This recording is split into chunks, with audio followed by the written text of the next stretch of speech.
इसके बाद न्यूट और जैकब अपने कमरे में आराम करने के लिए चले जाते हैं। न्यूट जैकब के सामने ही अपना बैग खोलता है और उसके अंदर चला जाता है। जैकब ये देखकर पूरी तरह से आश्चर्यचकित हो चुका था।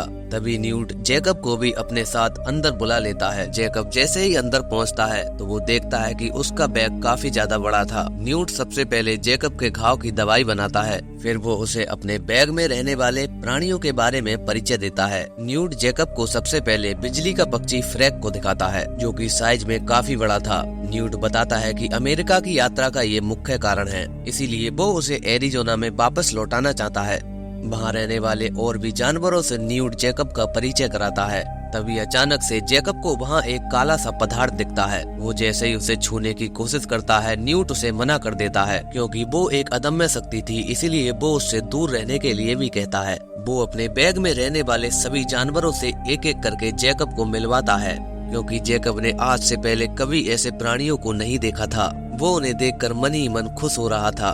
फिर न्यूट जैकब से एक मदद मांगता है। वो उससे कहता है कि जो मेरे प्राणी गायब हो चुके हैं, तुम उनको ढूंढने में मेरी मदद करोगे।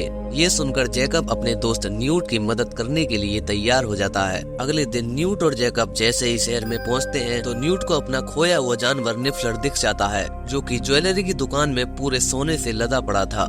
न्यूट उस जानवर को पकड़ने के लिए पूरी ज्वेलरी की दुकान को तहस नहस कर देता है और तभी अचानक से वहाँ पे पुलिस आ जाती है। पुलिस वाले समझते हैं कि न्यूट और जैकब ज्वेलरी की दुकान में चोरी करने आए थे, वे उन्हें पकड़ने ही वाले थे। तभी वहाँ पर शेर आ जाता है। शेर को देखकर सभी पुलिस वालों का ध्यान शेर की तरफ चला जाता है। इधर न्यूट अपनी शक्ति से जैकब को लेकर वहाँ से गायब हो जाता है। वे दोनों चलते चलते न्यूयॉर्क शहर के पार्क में पहुँच जाते हैं, जहाँ न्यूट अपने एक और प्राणी इम्प्रेंट को देखता है, जो कि साइज में काफी ज्यादा बड़ा था।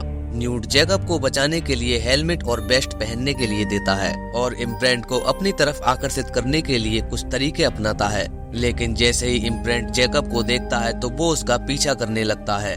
जैकब डर के मारे उस जानवर के आगे आगे भाग रहा था। तभी न्यूट वहाँ अपना बैग लेकर पहुँच जाता है और उसके पीछे अपना बैग लगाकर उसके अंदर उसे खींच लेता है। इधर टीना, जो उन दोनों को ढूंढने के लिए निकली थी, वो न्यूट का ये सब नजारा देख लेती है। जैसे ही न्यूट और जैकब बैग के अंदर जाते हैं तो वो उन्हें बैग के अंदर ही बंद कर लेती है। इधर शहर में एक कॉन्फ्रेंस हो रही थी, जहां हेनरी के बड़े बेटे को वहां का राष्ट्रपति चुना जाने वाला था। तभी एक गंभीर आवाज पूरी शहर के इमारतों को हिलाकर रख देती है और कॉन्फ्रेंस में जाकर हेनरी के बेटे को ऊपर उठा लेती है। ऊपर से ही उसे नीचे फेंक देती है, जिससे हेनरी के बेटे की मौत हो जाती है। हेनरी अपने बेटे के सबके पास जाते हैं, जबकि वहाँ खड़े एक आदमी को पता था कि ये सब जादूगरों का काम है। हेनरी के बेटे की मौत के बाद दुनिया भर के जादूगर एक जगह पर इकट्ठे होते हैं। तभी वहाँ पर टीना उस ब्रीफकेस को लेकर आ जाती है।